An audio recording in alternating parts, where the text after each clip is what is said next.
Hello and welcome to our midweek Bible study. Throughout this series, we've been going through the book of Hebrews. This week brings us up to Hebrews chapter 12. Before we jump into that, I just want to remind everyone that we are meeting here again, assembling on Sunday mornings at 10 a.m. for worship service. So if you can join us for that, that'd be great. This will be our third week back together. The last 2 weeks have been absolutely amazing, worshiping together and just getting to fellowship with one another. So again, 10 a.m. Sunday mornings for worship service if you can join us. So Hebrews chapter 12 kind of begins actually by applying everything that was like read or that you talked about last week in chapter 11. One thing to keep in mind when reading through like an entire book like this, remember that the chapters and verses were put in place in order for us to navigate through the Bible together.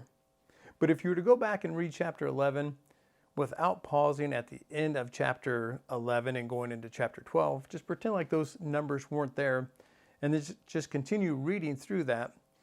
You'll see what it's talking about here. It makes a little bit more sense because chapter 12 talks about, at the very beginning of verse 1, it says, basically this great cloud of witnesses. So after you read chapter 11, you continue into chapter 12, you'll find that after examining some of these heroic examples of faith, as well as like many different instances of persecution, the writer refers to this collection of evidence as this great cloud of witnesses. I think some people get that confused. They think chapter 12 is something completely new and talk about being surrounded by just the people in your life. Actually, it's talking about those heroic instances that were mentioned in chapter 11. So with that in mind, we kind of move forward through this chapter here. These facts of history should inspire Christians, I think, to endure like persecutions and even temptations or struggles against sin. Because we see all those who are mentioned in chapter 11, they endured this persecution and they endured these struggles against the sin. Of course, the ultimate example of this is Jesus Christ, because he endured such horrific hardships, obviously throughout his entire life, and then of course there on the cross. But through it all, he maintained his trust in God and knowing that what he was doing was serving a bigger and better purpose. Maintaining some really good, perspective on it, which kind of looks at chapter 4 or verse 4 just a little bit there. I think throughout this chapter, and especially in verse 4 here, you'll realize that all of us kind of suffer through some persecutions, through some different kind of trials or temptation. But I think most of us, especially living in this country today, the persecutions and struggles that we face are not nearly as drear or as bad as what some of those who have faced in previous situations, especially the early Christians.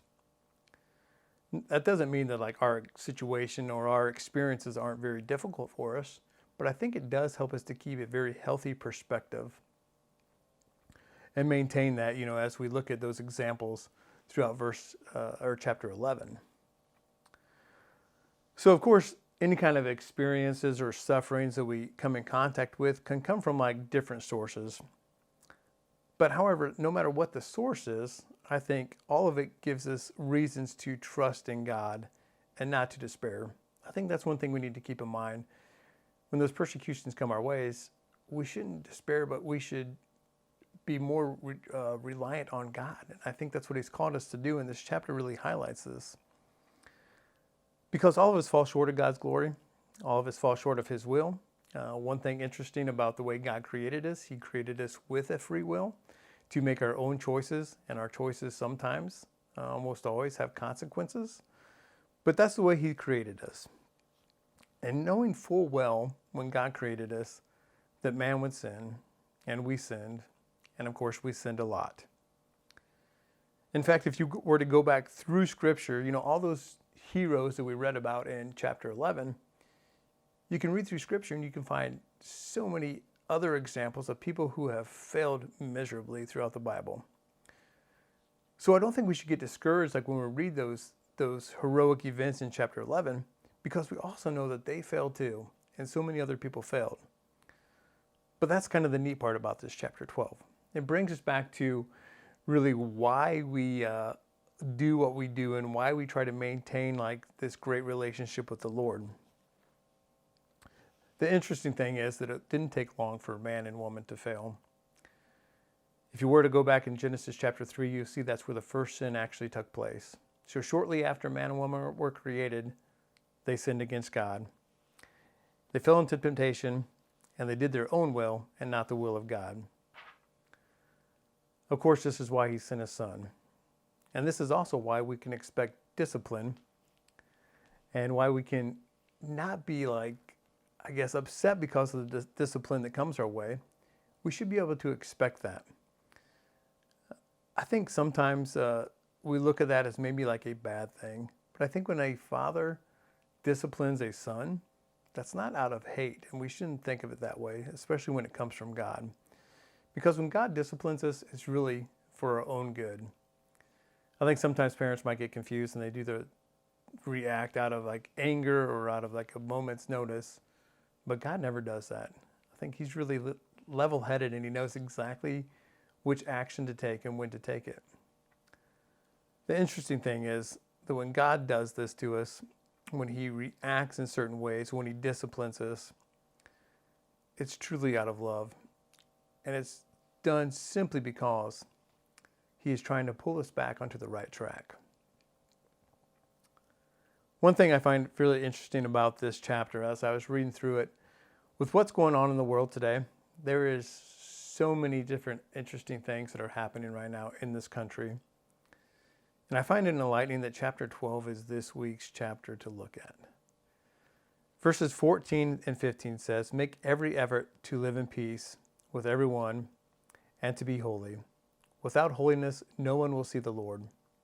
See to it that no one falls short of the grace of God, and that no bitter root grows up, because trouble and defiles many." So one thing I find just super enlightening again about this week's chapter is just with everything that's going on, it's highlighted that we should make every effort to live in peace. I hope that we're doing that. I hope we're following the command and that we are making every effort to encourage those around us and to live in peace. One interesting thing I find out about this, or reading through this chapter, is that those who reject God's corrections or treat God's discipline as something like restrictive or unfair or an excuse for us to be bitter are simply a lot like those of Esau, whose attitude cost him basically everything. If you want to pause here for a moment, if you have time this week, or if you want to do like some additional studying, look at Genesis chapter 25. The story of Esau, it's a familiar one, but it comes out of Genesis chapter 25. I believe it's verses 19 through 34, where you can find the story. But basically the story of Esau was what he did here. In exchange for a bowl of stew, he gave up not only his birthright, but he also gave up his wealth, his inheritance, his position, his prominence, and also his power and his right to not only lead, but also take charge of his entire family. You see, the ultimate reward here for enduring hardships and discipline kind of folds back to the whole theme of this book of Hebrews here, this letter in Hebrews. And that is the superiority of the new covenant. A neat comparison is made here in verses 28 through 29 in this chapter 12 between the manner of which the old covenant was introduced and also in the way that we perceive the new covenant.